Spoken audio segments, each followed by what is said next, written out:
Bismillah, pertanyaan yang pertama terkait prinsip-prinsip asuransi sosial bahwa termuat dalam eh, pasal 1 angka 3 nomor 40 tahun 2004 tentang SJSN, bahwa di situ dinyatakan bahwa mekanisme pengumpulan dana asuransi sosial ini bersifat wajib.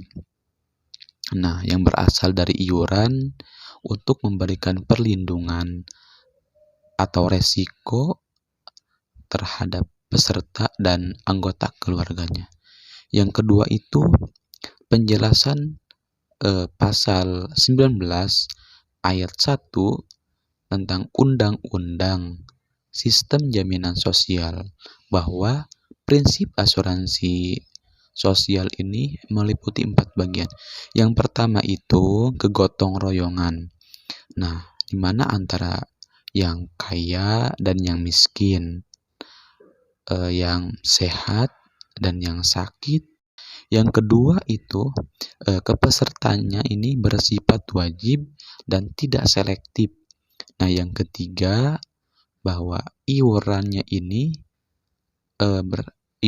berdasarkan persentase atau penghasilan. Yang keempat yaitu nirbala, bahwa asuransi sosial ini tidak bersifat mengambil keuntungan. Bismillah, ke pertanyaan yang selanjutnya yaitu mengenai tentang asuransi sosial yang berada di Indonesia. Nah, asuransi sosial yang berada di Indonesia sudah kita ketahui ada beberapa asuransi sosial yang berada di Indonesia. Yang pertama yaitu BPJS Kesehatan. Nah, BPJS Kesehatan ini awal mula dikenal dengan akses atau asuransi kesehatan, yang dimana memberikan proteksi kesehatan, memberikan jaminan kesehatan terhadap pejabat negara, pensiunan TNI, Polri, dan lain sebagainya. Nah, kemudian berubah menjadi BPJS Kesehatan. Nah, yang berfungsi sebagai asuransi sosial kesehatan dan sekaligus jaminan sosial yang diberikan kepada masyarakat yang bersifat wajib dengan premi nasional. Yang kedua BPJS Ketenagakerjaan.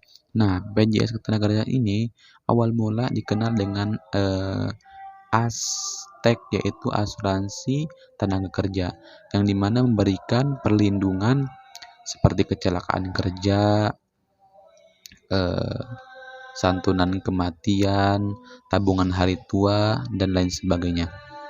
Nah, asuransi ini didukung oleh Jamsostek.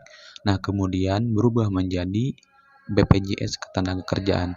Nah, asuransi ini cakupannya sangat luas, yaitu seperti kepada pekerjaan lepas seperti ojek, nelayan, dan lain sebagainya. Yang ketiga yaitu asuransi lalu lintas.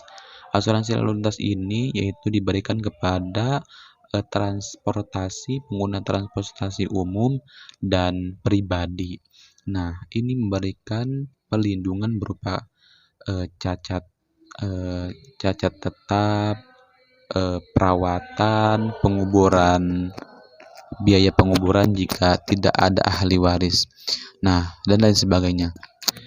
Bismillahirrahmanirrahim. Ke pertanyaan yang ketiga yaitu tentang kelebihan dan kekurangan asuransi sosial. Asuransi sosial, kelebihannya ini terletak pada biaya premi yang memang terbilang rendah dibandingkan dengan asuransi yang lainnya. Nah, oleh karena itu, asuransi sosial ini menjadi solusi bagi masyarakat yang memang penghasilannya ini terhitung rendah, agar tidak mengalami kerugian finansial yang begitu besar ketika tertimpa musibah. Nah, tentang kekurangan. Nah, kekurangan asuransi sosial ini terletak pada biaya pertanggungan. Nah, biaya pertanggungan di asuransi sosial ini masih terhitung rendah dibandingkan dengan asuransi yang lain.